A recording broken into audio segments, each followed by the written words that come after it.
اللهم صل وسلم وبارك على سيدنا محمد وعلى آله وصحبه أجمعين. اللهم افتح بيننا وبين قومنا بالحق وأنت خير الفاتحين.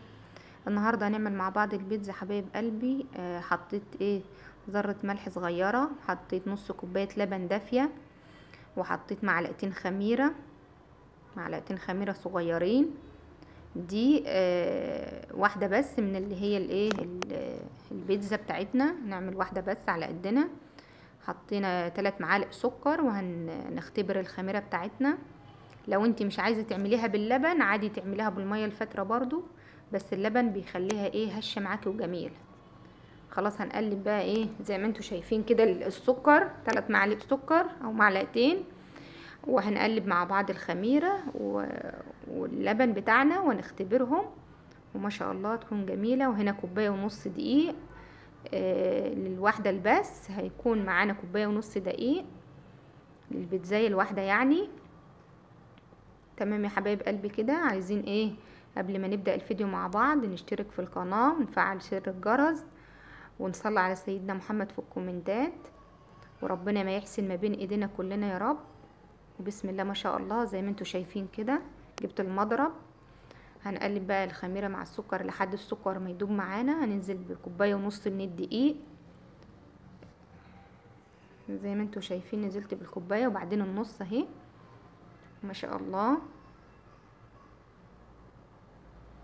هنقلب بقى العجينة بتاعتنا كلها دي باللبن والخميرة. هنقلب كده زي ما انتوا شايفين، هتكون بتتماسك معانا، هتكون هي كده الخطوة ماشيين صح زي ما انتوا شايفين. هنقلبها كام تقليبة كده، وبعدين هنحط لها معلقة زيت نلمها بيها. وخلاص كده يا حبايب قلبي، العجينة لما تكون بتلزق كده هي صح، ما تقلقيش منها.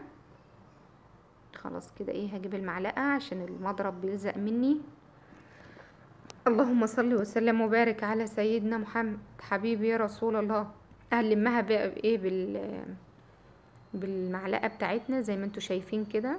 هي خطوة مهمة ان هي تلزق معاكي.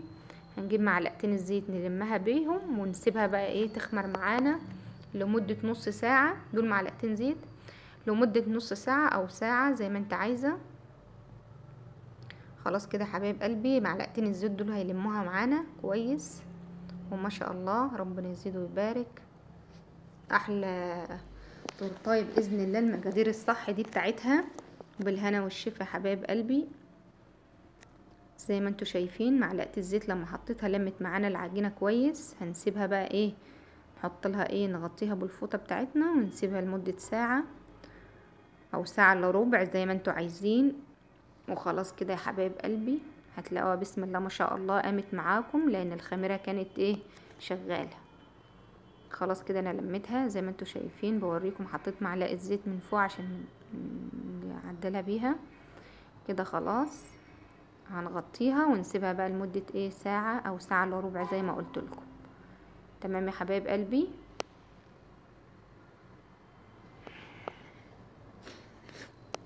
خلاص كده نشوف بقى الحاجه احنا نعملها بايه النهارده. هنجيب 3 حبات طماطم زي ما انتوا شايفين، ونص بصلايه او بصلايه صغيره، 4 فصوص توم عشان نعمل الصلصه الجميله بتاعتنا بتاعه البيتزا. ما شاء الله هنحطهم على البوتاجاز على نار هاديه لغايه ما يتسلقوا زي ما انتوا شايفين كده. هنحوش بقى القشره بتاعتهم واللي هي الحته اللي بتكون قدام في الطماطميه دي، وهنضربهم في الخلاط، وهيكونوا معانا احلى صلصه ان شاء الله زي ما انتوا شايفين. بسم الله ما شاء الله. خلاص كده بوريكم ان انا اعملهم في الخلاط وارجع لكم. كانت العجينه بتاعتنا قامت بسم الله ما شاء الله زي ما انتوا شايفين كده. ما سبتهاش نص ساعه تقريبا وطلعت معانا بالجمال اللي انتوا شايفينه ده. خلاص كده يا حبايب قلبي هنحطها في الصينيه وهنسيبها برضو لمده نص ساعه تتخمر معانا كويس جدا. برضو اهم حاجه ان انت تسيبي الحاجه تستريح علشان تطلع معاكي النتيجه كويسه. هنسيبها بقى نغطيها ونسيبها برضو لمده نص ساعه كمان. خلاص يا حبايب قلبي زي ما انتوا شايفين كده كانت اختمرت بقى معانا. هوريها لكم دلوقتي كده. بسم الله ما شاء الله. بصوا العجينه تحت ايدي عامله ازاي، كانت ناعمه جدا وطريه.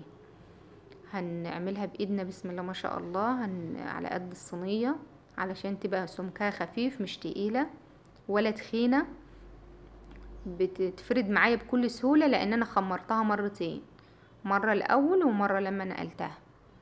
تمام يا حبايب قلبي، ماشية معاكم خطوة خطوة اهي علشان ايه تشوفوا الطريقة صح. خلاص كده ايه عملناها في الصينية كلها بسم الله ما شاء الله، اتفردت معانا بكل سهولة وما غلبتنيش خالص، عشان ايه الخميرة كانت كويسة وعجنينها برضو بلبن بيساعد معانا في كده.